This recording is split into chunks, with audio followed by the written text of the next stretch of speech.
Welcome to Daytime Ottawa on this beautiful Friday here in the nation's capital. Coming up on today's show, it's a great show for you. We're going to be talking about the history of Preston Street and the Italian community. We'll talk about the Irish Film Festival of Ottawa. Savvy Company is back on the show to tell you about a wonderful virtual cheese fondue party. But we start talking about liver health because the month of March is Liver Health Month, and I'm joined by Dr. Stephanie Rubino. Dr. Rubino, welcome to the show. Wonderful to have you here. And let's first of all talk about, the functions that the liver performs for us. I know there are many, but what are some of the major functions that the liver performs for us?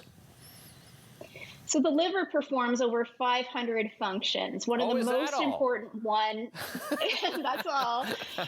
One of the most important ones is its ability to filter our blood from harmful chemicals, but it also works to store vitamins and minerals and help break down some of our fats. Well, today we're going to help people keep their liver healthy, and if not, well, make it healthier than it was the day before, because there are some things we can do. And let's start off talking, Stephanie, about, starting your day off right. You have a great recommendation for viewers out there.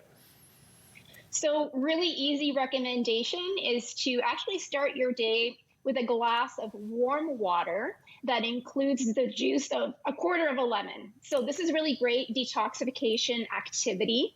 Lemons, of course, are full of nutrients, especially vitamin C. Vitamin C helps us combat oxidative stress, and animal studies have shown that lemons actually help to protect the liver. Stephanie, another thing that you and I always talk about when you come on the show is the importance of what we put inside our bodies and making sure what we're putting inside our bodies help all of our organs function much better. What about sort of liver-loving vegetables and fruits? What do you recommend? So really focusing on what's called cruciferous vegetables. This includes things like broccoli, cauliflower, cabbage. These all have important compounds that support liver detoxification. Some of these compounds include indole-3 carbinol, which actually helps to balance hormones as well as support detoxification.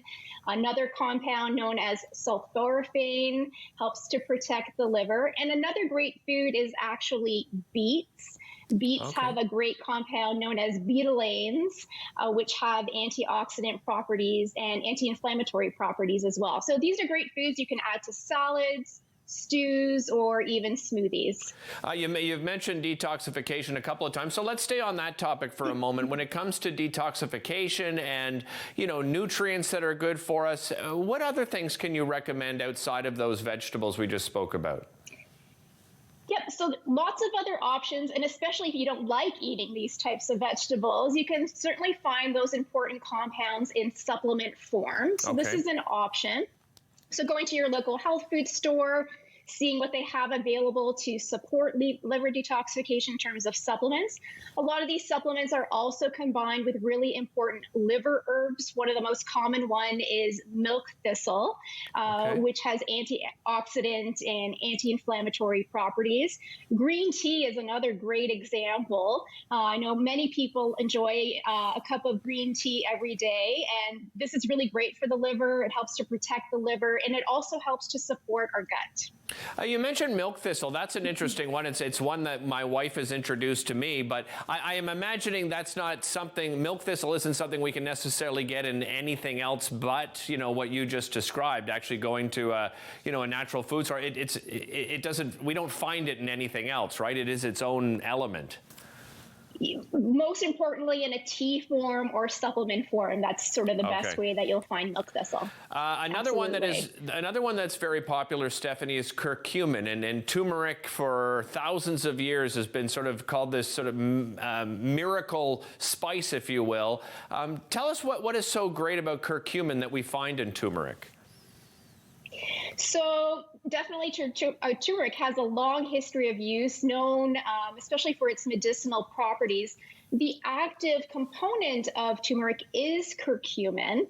Curcumin has tons of research behind it, showing an ability to reduce pain, to reduce inflammation, to support the heart, to support the brain and to support the liver as well and protect it.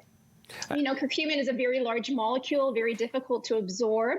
So if you're going to look at supplements, really look at a form that has it in a bioavailable, easy to absorb format. That's key. You can also include turmeric in different foods as well, smoothies, you know, rice dishes, etc., whatever you want to put it in. Yeah, and I think the beauty of it is it's not a very powerful tasting spice either, so you can kind of hide it in so many different ways. Let's talk about medications, because I'm sure there are some medications out there, perhaps there are even some that, I don't know, many would consider unnecessary medications that can affect your liver health. What do you say about that?